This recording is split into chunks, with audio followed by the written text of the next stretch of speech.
Hey everyone.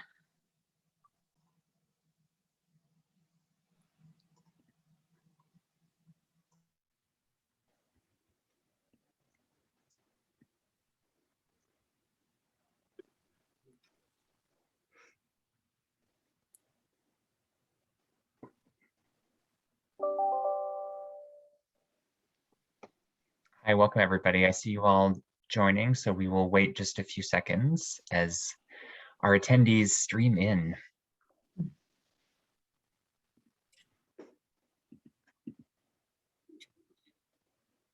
I see some familiar faces on the attendee list. Hi, Ken. Hi, Howie. Hi, Josh. Hi, Tessa.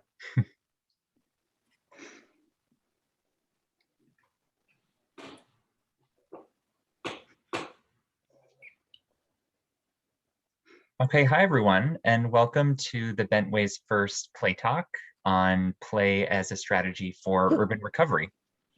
This event is part of our summer-long inquiry, Playing in Public, which includes artist-designed installations, audio experiences, experiments, and micro-interventions on public infrastructure and conversations like this.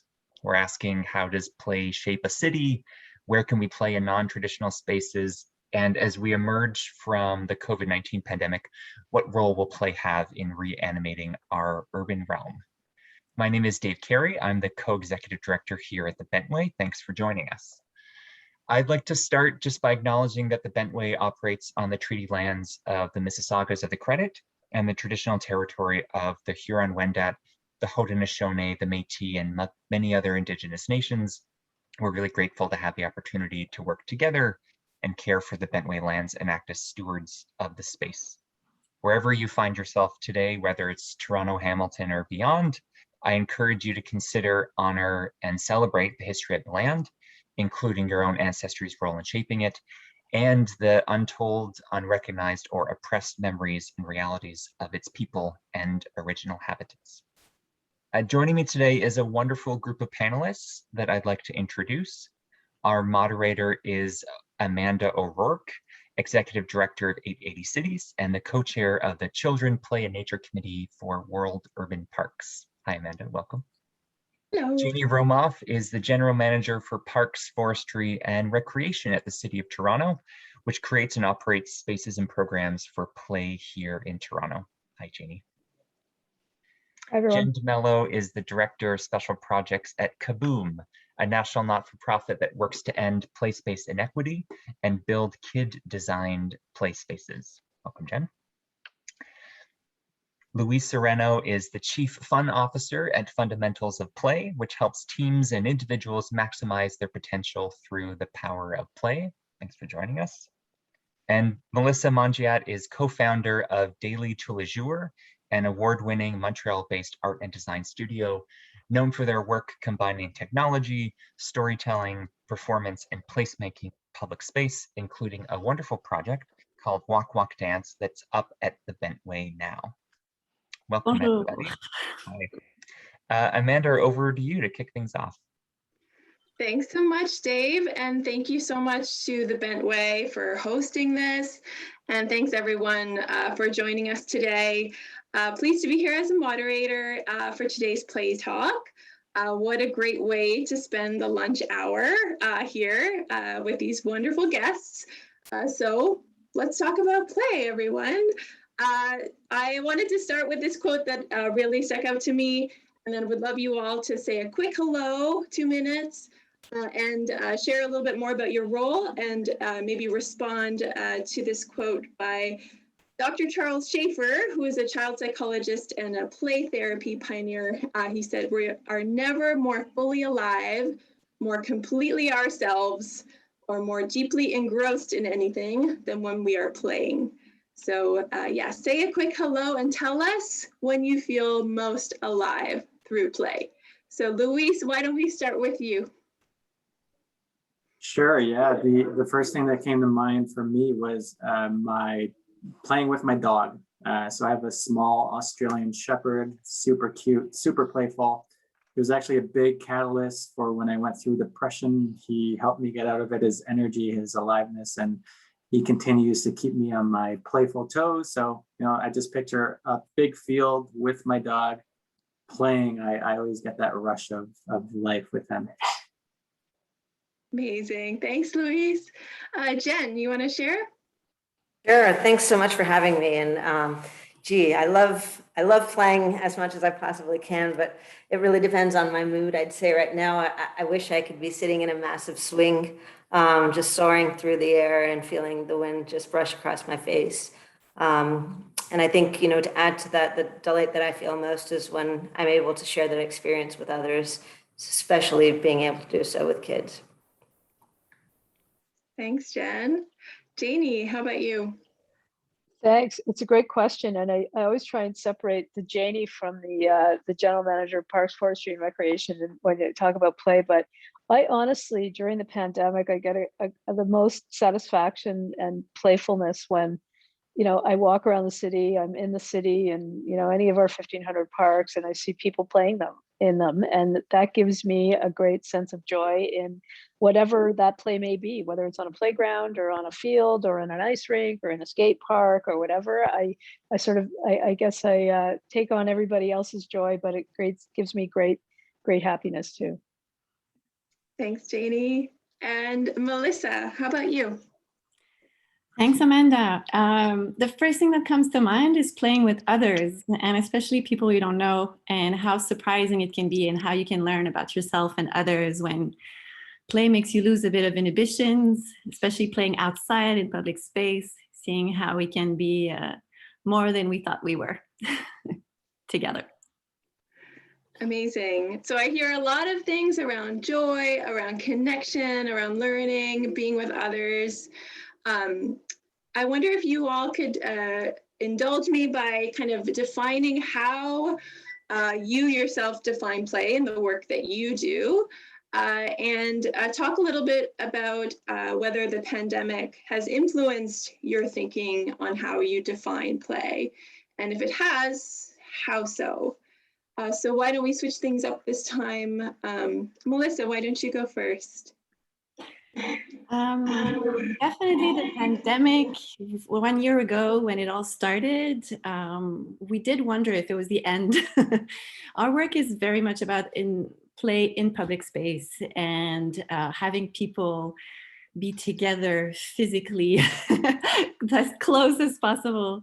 So we thought it was the end of it. And doing some research, the first articles that would come out were depicting a city that was the safest, where pedestrians would be in separate corridors and you wouldn't be in contact with anyone you didn't know. And how sad that would be. And very quickly, thank you, the dystopian articles gave way to, to much more positive and actually cities we want to live in, because what we saw was human-less cities, like with no people or very stressed out people that were afraid to be with one another. And I think being deprived from that, now we love being with people we don't know and in informal ways that were not planned in a Zoom meeting or out of our bubbles, or individual bubbles or family bubbles. So I think for us, play was always an intrinsic way of having people to do things together and to show the power of collective emotion and collective ideas. So more power to it. Jen, that's great. Jen, I wanted to build, I think there's a great thread there with the work that you all do at KABOOM, which has the mandate like play everywhere and addresses play space equity. Can you talk about how you all define play in the work that you do and the influence of the pandemic on the work that you were doing in communities? Sure. I think, and how we define play is just evoking those moments of joy and sparking fun. And we know the benefits that play has on the development of kids. And so during the pandemic, for us, it was a time of embracing innovation, right? There was also that fear of, wait a minute, playgrounds are closing. And that's what we do, right? We build community, we bring people together building playgrounds. But KABOOM has a variety of different programs that allowed us to really think about how we can expand and think about really moving play everywhere forward. And Play Everywhere emerged as an opportunity to put play in unexpected everyday spaces, because we knew that if we built one playground at a time, it was a destination that oftentimes had challenges around access that didn't allow kids to play.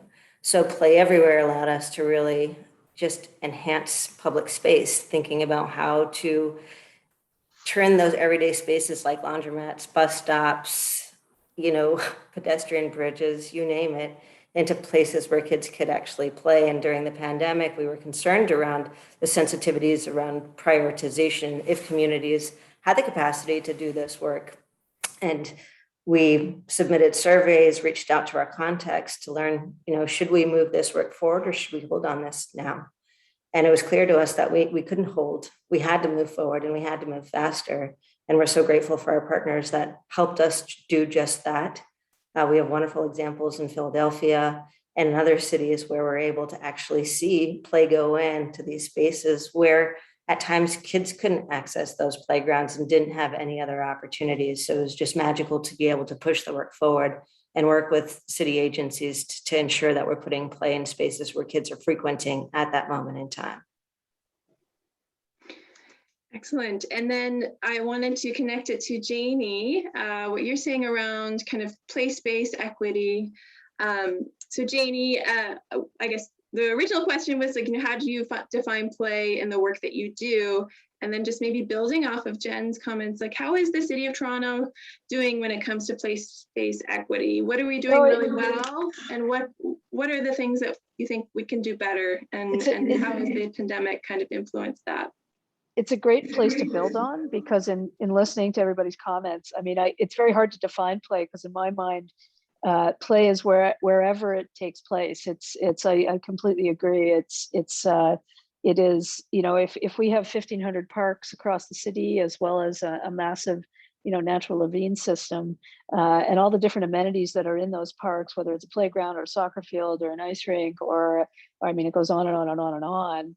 There's no two ways that any of those amenities are used by two different people. Everybody uses them the way that they want to. They play in the imaginative way that they want to. They connect with neighbors in however they want to. So I think, when we talk about how you connect that system into a global pandemic, where for the first time in the history of Toronto, we're through provincial regulations having to close some of these amenities that the community has really come to depend on, not close parks, but close some of the things in parks.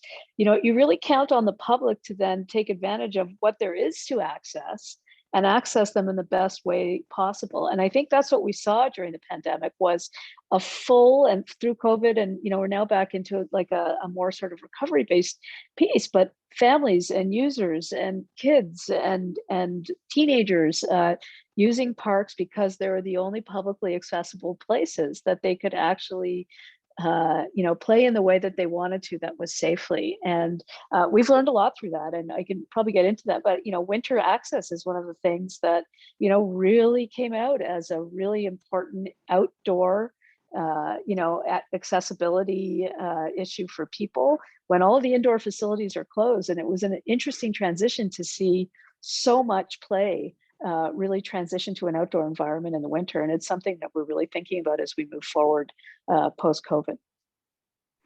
Excellent. Love hearing stories about winter and public space in winter and ideas on that. Louise, I want to ask you, you have like one of the best titles, Chief Fun Officer. I love that. Can you tell us a little bit about what that means and then how you define play? Because you're a little different. You're not working necessarily in public space. So yeah, I'm going to pass the floor to you. Sure. Yeah. Well, it's my favorite self-given title, Chief Fun Officer. But I've always defined play more around a mindset than the things that we're doing. And I think of like the things that we're doing that create play as the medium. And I really think that play is simply prioritizing more of the things that give us that joy and that light us up in this world, because when we're lit up, it shines that light for everyone else. And I think that we need to prioritize that for everyone as much as possible. The question around the pandemic and how it shifted, I would say I already had a kind of a a mind frame around play could be anything. Like it's different for everyone, right? I think a few of the panelists have already mentioned that. There's no specific way to play. Everyone has their own way. But what the pandemic has shown me or proven to me, I think, is that the medium of play can come in many different forms. And I think that's what kind of opened up my eyes. So obviously I did everything live as well. So I work with corporate teams and I do run these play shops. They're always, very interactive and everybody's presence is important. So obviously I had to shift to virtual as well. And at the time I thought, well, I can't do what I do virtual. It's not the same. But what I started to learn and see is that, in fact, once I opened up to it and played within the new medium, I discovered amazing new ways. In fact, there's some times when I like or love the virtual play that I do now more than the physical. So all to say that I think we just have to keep our eyes open and innovating and in the different mediums that we can approach play for all involved, even when all options are available, because I think, once we open up the medium, we can get more accessibility for everyone as well. I love that play as a mindset and the space is the medium. Melissa, that makes me think about the work that you're doing, even for the exhibition. Do you want to tell us a little bit about it's walk dance, I think, and maybe just sort of respond or react to Luis's comments. You're muted, by the way. Yeah, there you go. So a bit about Walk Dance is the piece we're presenting at the Bentway. It was created during the pandemic and kind of for the pandemic. Our work uses music a lot and dance and performance at large to have people do things together that they did not think was possible. We've been studying the art of walking for some time, seeing how we can make public spaces, often they're just spaces you pass through, and seeing how they can be more spaces you live and express yourself. And also seeing how most cities are becoming pedestrian and how can we bring more vitality to just the act of being a pedestrian. So Walk Dance is a series of lines on the ground that make you make music with your feet, no touch, and 6 feet apart, respecting the social distancing restrictions. Yeah, it's been fun. We did a prototype in Montreal last year. It was a cardboard prototype, and now we're super happy to be bringing it at the Bentway in its final version with a full musical track that people compose together as they see. It's a large musical instrument that people don't need to be musicians to play. And for us, it's in continuity with what we do. I think what we underestimate the power in this specific case is playing music. Not just listening to music can obviously make us feel better and has a great positive impact on health, but playing music together has been proven to release endorphin or have people feel a sense that they are together more and bring up more happy emotions than compared to just listening. So we like the participation in the act of creating together. And our work is really just to make it as easy as possible and as rewarding as possible and fun for people to get out of their way. And as they're just, we see people on their bikes making a little detour to go through it, or they're just walking by and they'll try one and then they lose track of time and play for longer periods of time.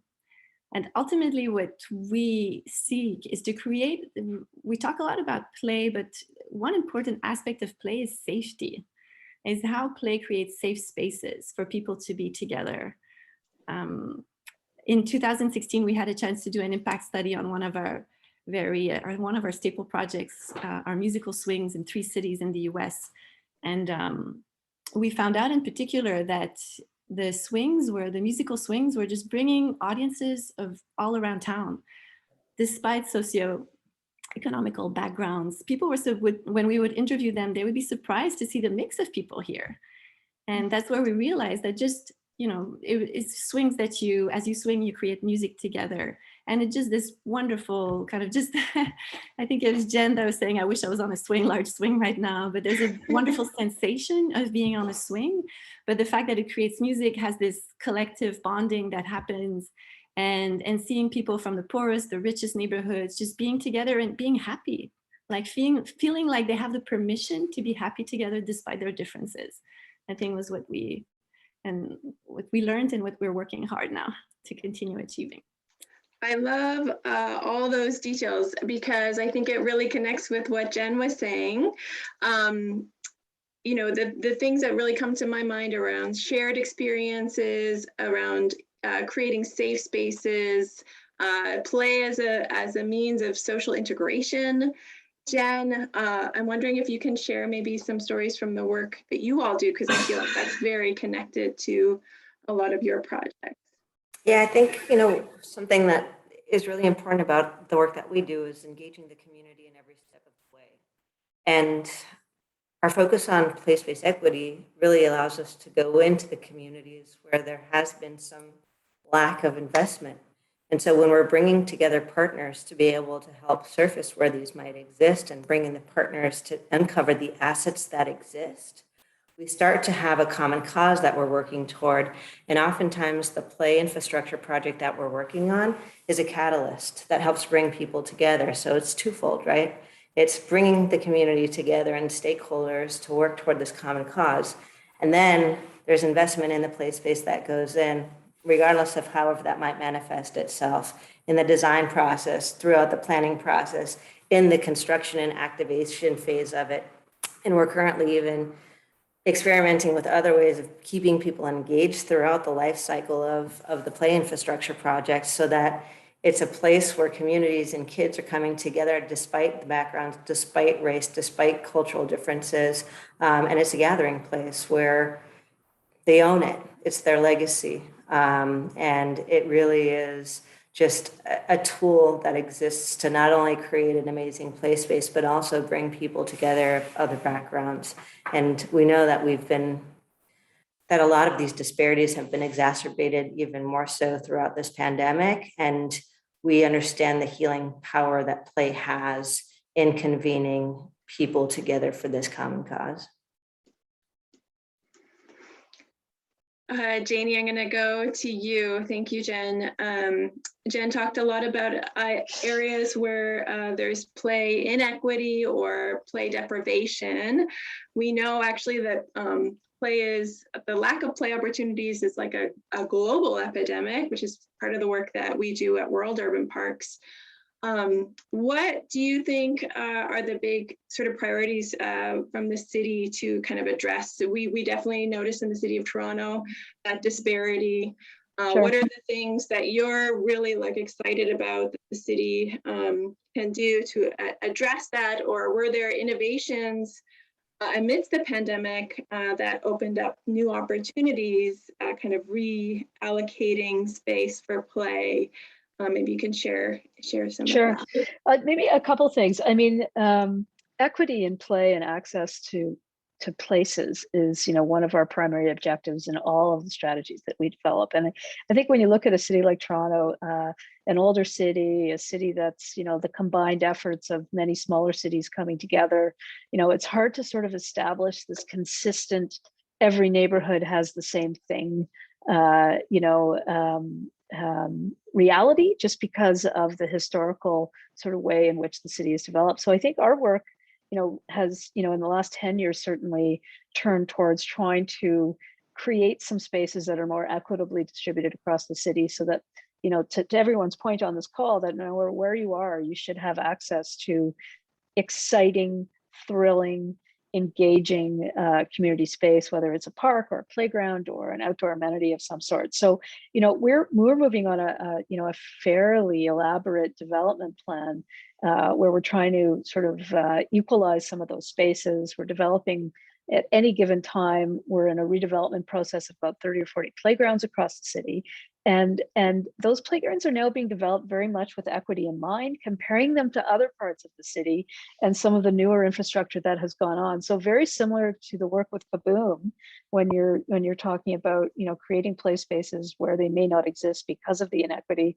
We're trying to play our role in managing that as well, and have really increased the scope and size of budgets so that we're, you know, being able to sort of install like amenities in different parts of the city and working towards those equity goals. And that's been going on for a while and will continue, you know, for many years, given that we have about 900 playground structures in the city and a lot of sort of work to do to look at it. But, you know, I should say, just to echo some of what everybody else is saying, you know, the importance of these types of structures for the community to gather around is what, you know, when we talk about equity and COVID and the pandemic, is what we found is that, you know, communities still need to come together even during these times. And parks, playgrounds, skating rinks, volunteer opportunities, food sovereignty, all these things that are happening in our public spaces. You know, some of them are play focused, some of them are social focused, but they're also a really, really important you know, gathering spot for community to stay connected during these types of times. And I think, you know, when we talk about equity, and what we learned was that, you know, communities come together when they need each other, people come together when they need each other. And we really experienced that right through the pandemic. We heard from many groups saying, this is where we want to meet. We heard some stories, you know, that we're putting together around groups coming together and just, you know, creating their own groups and using the park as a place to access that space. You know, isolated individuals from various communities just meeting for a coffee outdoors in the winter, you know, once a week, that would, you know, take them through these sorts of things. So I think, you know, part of it is our job in ensuring that the equitable, you know, assets are installed and that people have access to those things. But I think it's also allowing the community to come together and support each other in as many environments as possible where they can access that public space. And I think that's the other thing that we're really, you know, looking at as we move through this sort of post-recovery period now. Luis, I want to ask you, thank you, Janie. A part of your work is really using play as a tool to build connections and trust, which I think is really connected with Janie's saying, and Melissa and Jen, around engagement and that participatory approach and equity. So how do you think that approach can be applied to community planning or city planning from your perspective? Because you know, trust, especially with working with underserved communities, is so essential. So wonder if you can share sort of your insights around building trust and connection through play. Yeah, I think play is the main ingredient to create those two things for sure. So yeah, my work differs a little bit, but the same themes are definitely covered. So yes, I do it with corporate teams, but I think that the most important part, especially when we're talking about planning, is listening, but like really listening to what are the needs, what are the wants, what is going to make life easier, what is going to spark more joy for the communities, for the people, because I think sometimes it can be a little bit more on the, we think this is what's right, and then it's kind of given or dictated. And I think people recognize when they have been heard and when their ideas, or their collective ideas, have come to fruition, and when they're part of it and involved, and it sounds like everyone here takes that approach. And I think that's what builds trust, right? When they're seeing when they're feeling heard, when action is actually being taken and then changes are being made, that's what's going to build the trust in the communities. That's what's going to bring more joy, and then it's going to kind of spread like happy wildfire. So yeah, I think it starts with the really deeply ingrained active listening in whatever format that takes. Melissa, you look like you want to comment. Thank you, Luis. Go ahead. Oh, I love what Luis is saying, and I feel like it can also be the other way around. Like if you put joy in public space, trust follows. And I feel that often like play seems so secondary. Like if you have a budget to make a city better, play is like, oh, okay, sure, like people should have fun, yeah, right. But once you associate play to, we've talked about equity, we've talked about safety and trust, then the value is immense, and it should be a priority. A lot of, yes, and a lot of what I was going to say, bring Jen into this, because I know that you've long advocated for play as like essential, really elevating play as an essential element in cities. And as we think about recovery amidst the pandemic, where have you found that maybe the decision makers or the appetite to talk about play as a recovery tool? Do you think that people are more open-minded? It's not just fun and games. Like this is something that is essential to communities. We oftentimes say play is a serious business, but I think one thing that I wanted to just note is that at KABOOM, I mean, we see that we're actually experiencing two pandemics, right? One is COVID, and the other is the racial pandemic that we're experiencing that's been rooted in our history. And with the events of this year, unfortunately, there has been a more serious focus, and it's unfortunately easier for us to tell our story around the importance of play and how it impacts the life of kids, and how some of those disparities are preventing kids from the development that they deserve to have. And so I believe that the conversations have actually been a bit easier in using play as a way to give back, as a way to heal communities, as a way to give back. And we talk about it as creating circles, not lines, as we're working with community members and thinking about this as a way to bring people together at a time where there's a lot of division in the communities that currently exist. And so it's twofold, right? It's a healing opportunity, but it's also an outcome that everybody wants to achieve: happiness, joy, well-being, good health, ways to help kids succeed in educational environments as well, right? So for us, while there was a moment in time that there was competing priorities, right? Health equity, food security, these are all things that were priorities during the peak of the pandemic. But now that we're kind of winding down, it's like, wait a minute, there's a real opportunity here to bring people together around something that's going to bring joy and delight for communities that need it, and they deserve it, and these kids deserve it more than ever. And so we're seeing the conversations just start to explode, quite frankly, around the interest and the need. And I think the other thing that's clear to me is that cities are embracing this notion of we have to be equitable in the decision making that we are doing as we're delivering these services and using the community to deliver them. And so it just seems like the stars are aligning in terms of there's data being collected. There are tools that have already surfaced that allow us to go in and do the work where it's needed the most.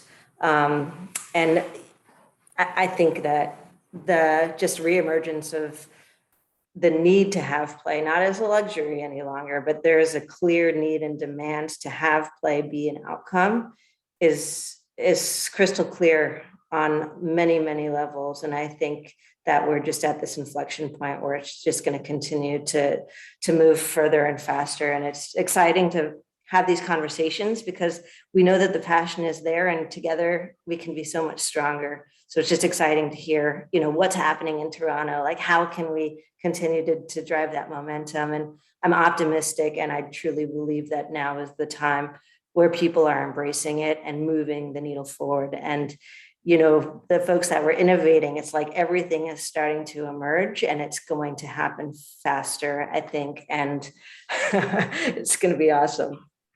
Can I add, Amanda, if you'd allow me? I did want to say one thing to the audience is that please, as we're at the half mark, please, if you have any questions for our panelists, add them to the Q&A.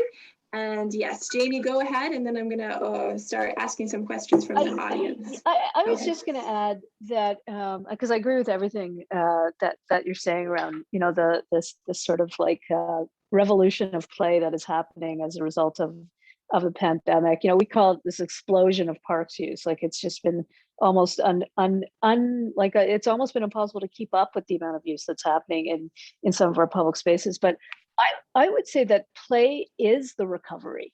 It's a very clear, it's very clear to me. As we've been going through this, and I'm in this sorry situation sometimes of having to, close all these amenities that the public, has been using for so many years. And I have to say that, the commitment at the city, both politically and administratively, has been very, very clear that open as much as you possibly can, certainly within, the regulations that we've had, so that people can access these spaces. And that has allowed, us to be very imaginative in the way that we've changed how some of those uses are. And it's been a great opportunity. So, I can use a whole bunch of examples, like our community centers were closed. So, as soon as we could, we took all the stuff that was going on in community centers and brought it outside. Right. So for the first time we were doing, we went back to almost I grew up in Toronto, and I attended a playground program that had a play leader, and we took our indoor leaders who were running our indoor sort of drop-in programs and said, let's get back out to the parks and do the stuff that we used to do 30 or 40 years ago when it was just, playground programs. And Parks Play TO was a program that we started last summer that we're doing again. And now, we know that people like it so much that it's probably something we're going to have to, continue to do. And those sorts of things have been, really fantastic to start to be able to think about and do again. And I should also say that, as these regulations change, and I give credit, I'm an apolitical person, but to our mayor and members of council and the amount of support they've had for this, they have given us the support to absolutely open our amenities as soon as humanly possible. So, it's, and we work and we adapt, and, folks have been great in trying to rally. I'm not sure if people know what it takes to open, 60 outdoor pools, in a week. But, I went to an opening of one of those outdoor pools a couple of weeks ago, and it was really, really hot. And you saw the kids walking over the pool from, the neighborhood, the local neighborhood. We were in Etobicoke, in North Etobicoke, and it was clear that like these kids had huge smiles on their faces. And all of those programs are free, and those amenities are free. The outdoor skating is free, and to allow kids to go back to, some semblance of what they used to do, and the independence of being able to leave your house, walk to your local neighborhood outdoor pool, not have to take any money with you, in a safe environment, and go swimming. The only unfortunate thing was that they could only swim for 45 minutes instead of the 3 hours they were used to, just because we had to sort of, give turns because of the capacity. But so, I think those are the kinds of things as I walk around now. I was at the first day of camp a couple of weeks ago or last week, and, the kids were out and they were playing games outside that, and it was clear to me that it was probably the most fun a lot of them had in a long time. So you experience this stuff as you go through this recovery. And I think for kids, especially, and for adults, I can attest to, how hard it was to do things like close tennis courts. And we look at tennis courts as these outdoor amenities that you sort of take advantage, but we had people chopping through the chains, taking the doors off of tennis courts. And to me, it's frustrating because of course we have to go and fix all that stuff, but it's also a testament to how important these amenities are to people, and in a way to express themselves and to play and to meet their friends and things like that. So, I agree with everybody. I think the post-pandemic period is all about play.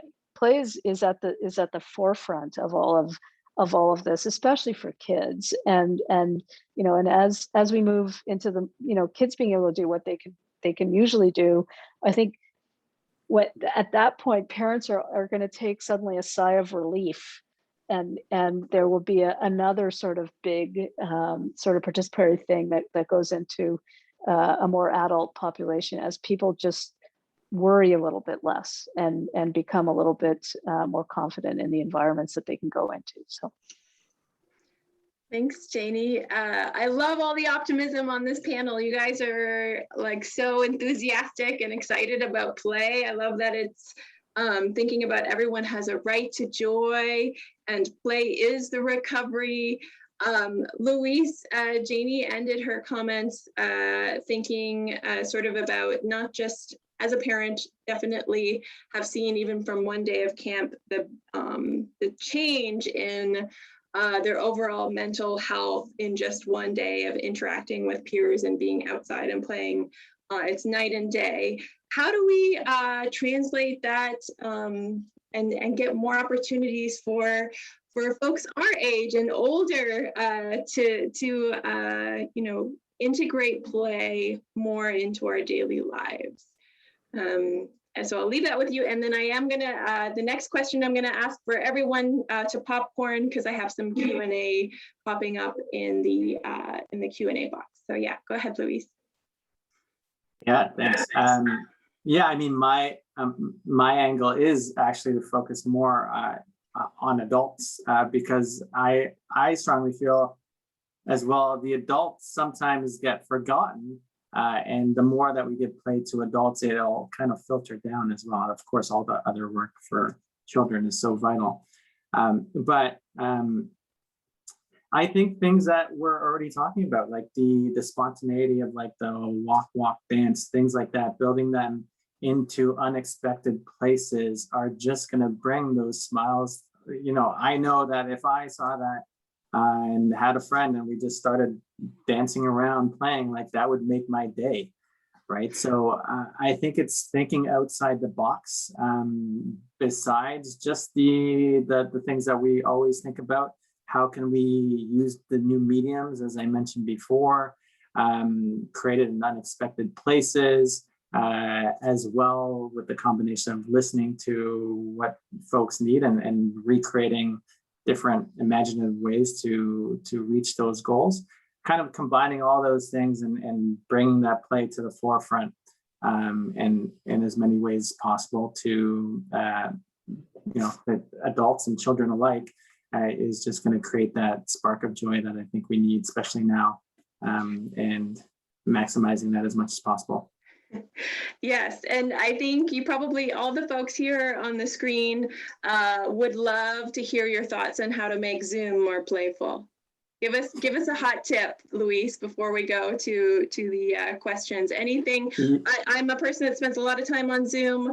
Is it the questions that you ask, the inquiry? What are some things that you can share for all of us who are in a Zoom, in a lot of Zoom meetings? For sure, and I'm happy to connect with anyone after because I can talk for hours on this topic. But that's exactly what we've done. Zoom is the platform that we use at Fundamentals of Play, and the whole experience and when we sat down to think about it is how can we make it so that it doesn't feel like a Zoom call. So everything from the use of music, so in our sessions, music, there's never any silence. There's always music in between when people are filtering back. Use of all the different tools available. So there's a lot of like technological tools that can make it more attractive, using breakout rooms, using creative activities. Like one of our favorite activities that we do with teams, call it rock and rolla. And this is how we close out a lot of sessions. But basically, the team comes together as a virtual rock band for a few minutes. And so people get props and they choose an instrument.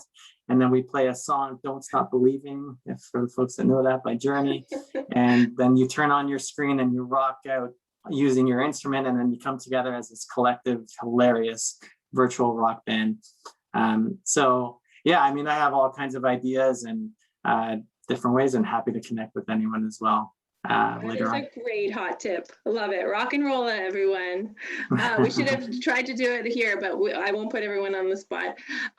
Okay, I'm going to go to our Q&A. And actually, this is really connected to something you said, Jen, a little while back around sort of the evidence and the impacts. So one of our attendees is asking if any of you can answer this question. What readings and or research can you recommend on play-based learning and its impacts? I know, Melissa, you also talked about an impact study. So any recommendations for our audience? I'm happy to provide some recommendations. We have some wonderful partners that we work with. Playful Learning Landscapes Action Network. The Brookings Institute as well has Playful Learning Landscapes.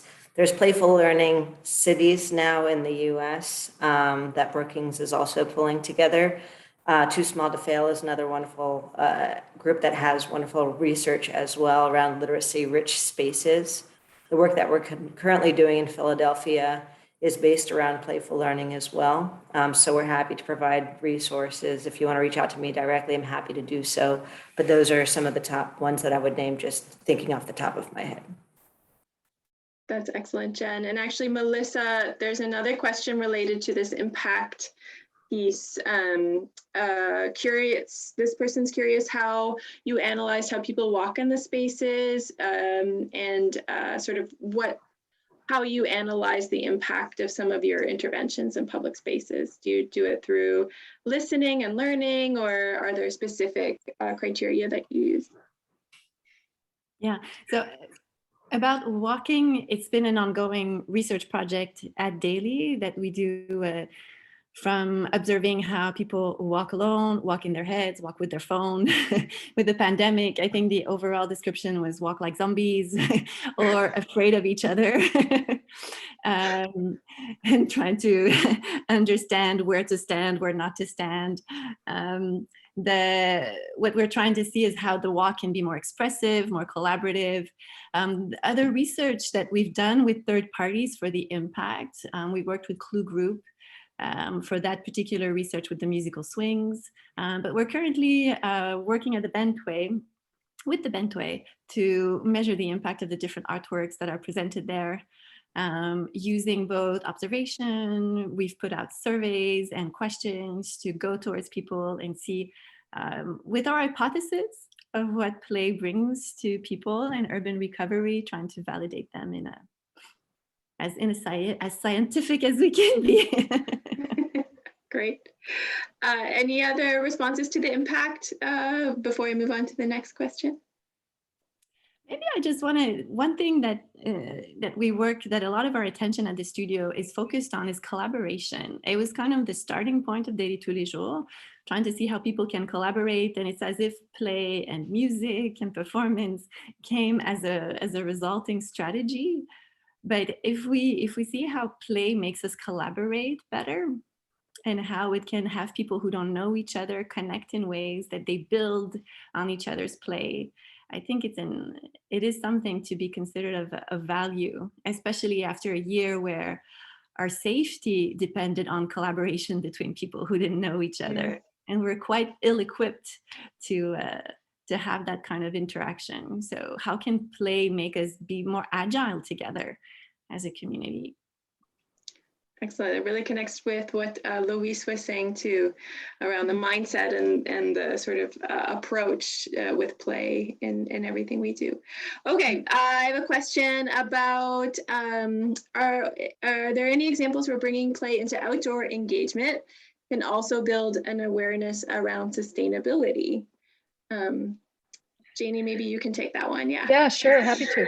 I think there's lots of examples of that. I mean, the one example that comes to mind, firsthand is a lot of work that we're doing on our ravine strategy, which is working with a lot of community-based groups across the city on both, natural environment protection, whether it's various aspects of invasive species management or all kinds of other things. So, I mean, these are the kinds of things that we couldn't do a year ago because the size of groups was limited and all these sorts of things. So, that work is now coming back. And I think what we've found is, volunteerism in the community around those things, getting involved in those things is a very important part of many people's lives, and they've really, really missed it. And they're very, very happy that they can now get together with their local groups and go in and do the work that they were doing. And the work is, all kinds of different work, whatever it might be. We're also finding through the ravine strategy, again, which is where I, often think about some of the natural environment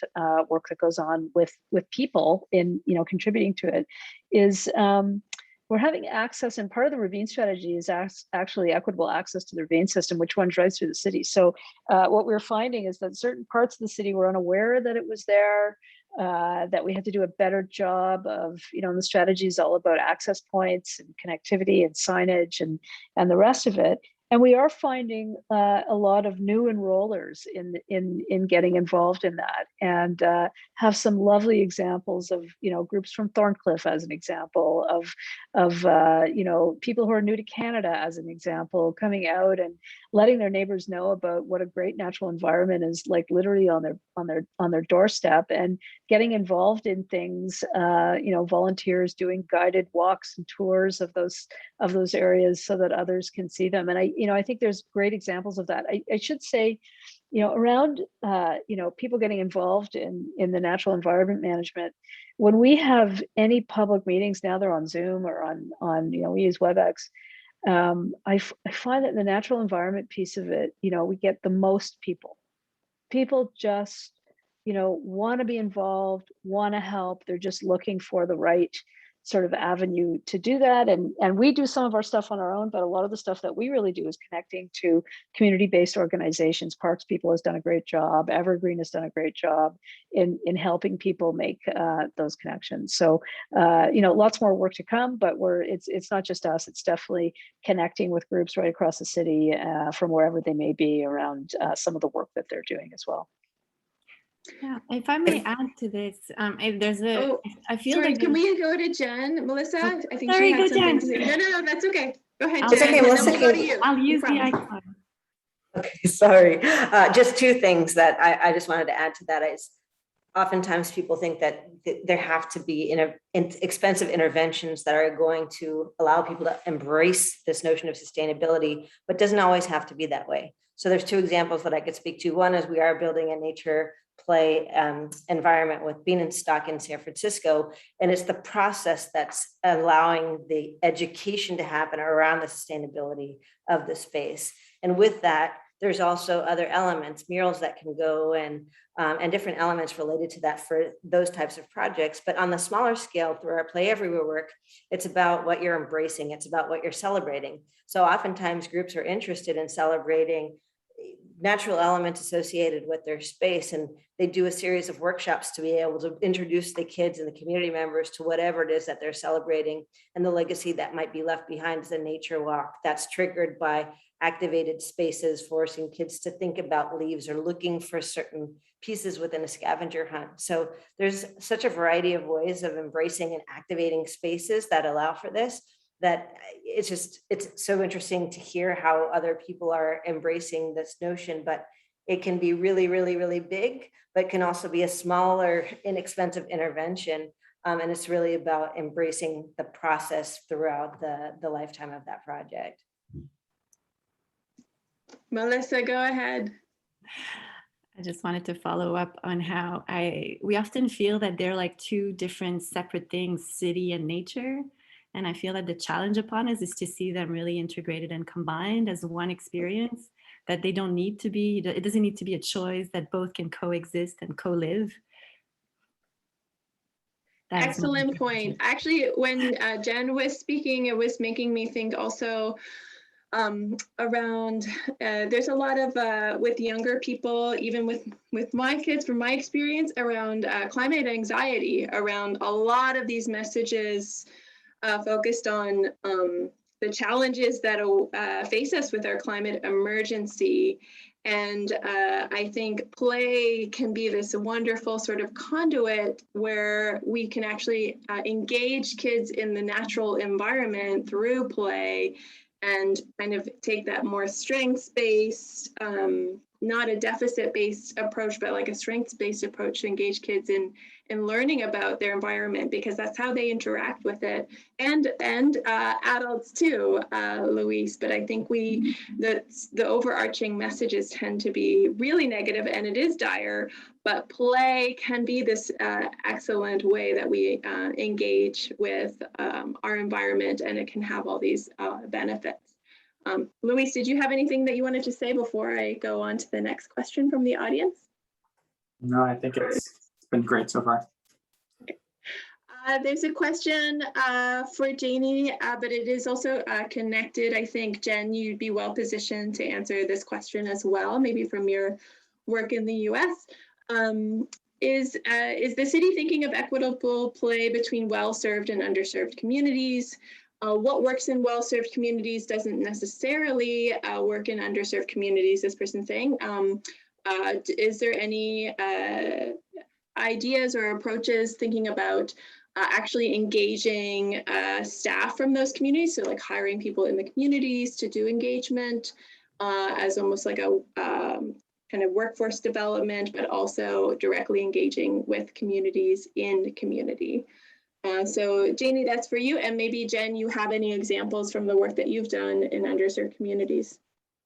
So I would say, I mean, the short answer is yes. You know, we are doing a lot of work that I might have mentioned before on the equitable distribution of sort of investment across the city. So we are trying to really identify, you know, areas of the city, parks in the city, you know, for whatever reason, through historical development in the city, have not had the same level of investment as some others. I think what happens, what people see in the city is, you know, sometimes investment in public access is very connected to development.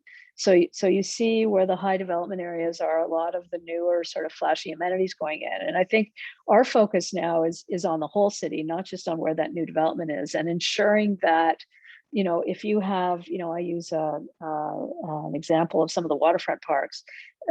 If you have that level of amenity going in because it's a new area of the city, we really need to make sure that level of access and the type of amenities are available in other parts of the city. So we're looking at all that, and we are, wherever possible, trying to, you know, make it more equitable. I should say, where you see this in the most foundational way right now, there's certainly the parks and the amenity pieces of it, but you'll see that we've replaced a lot of, as an example, community recreation centers in older parts of the city that needed a lot of love and attention. And for the first time, we're actually tearing them down and replacing them so that they're exactly, you know, even better than some of the newer ones that are coming on in the new developed parts of the city. On the community involvement, great idea around the engagement. We do engage wherever we can. I have to tell you, in things like the development of playgrounds right now, there's always a community development committee that's, you know, associated with that, and our staff, our capital staff work, and we've done a lot of work on web-based consultation in the last year. Obviously, we're actually finding that web-based consultation, believe it or not, brings in way more people. Like, we can have a public meeting with 300 or 400 people on it, where, you know, if it was in the neighborhood, it might not be as easy for people to get to it. So we're trying to balance that off with the in-person piece, which a lot of people value as well. But we are also focusing, believe it or not, on schools. Like, a couple of the playground developments we've done lately, we've just gone into school classrooms and said, draw us the playground that would be your best playground, because honestly, the kids speak truth to power more than anybody, and the results of some of that consultation have been fantastic. Sorry, I don't want to go on forever, but on the hiring piece, we hire locally all across the city. We have a huge workforce, you know, especially of part-time staff in and around the city, and we do hire locally. We work with a lot of community agencies, but we're always eager and willing to listen to new ideas around how to connect better locally. If there's some ideas around how to do that with some of those community agencies, we're always open to hearing some of those ideas. Thanks, Janie. And real quickly, just to add to that, I would say that we have a pretty robust community engagement model that we're using. That's an asset-based community development model. Through the pandemic, we've had to think differently about how we're reaching the community members that we're working with.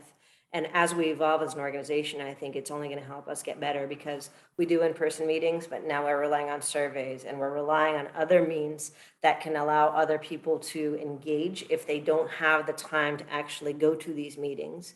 One other thing that we're suggesting is stipends as well, for community like participation, for volunteerism. It wouldn't make sense to call it volunteerism anymore, but for their activation and engagement throughout the process.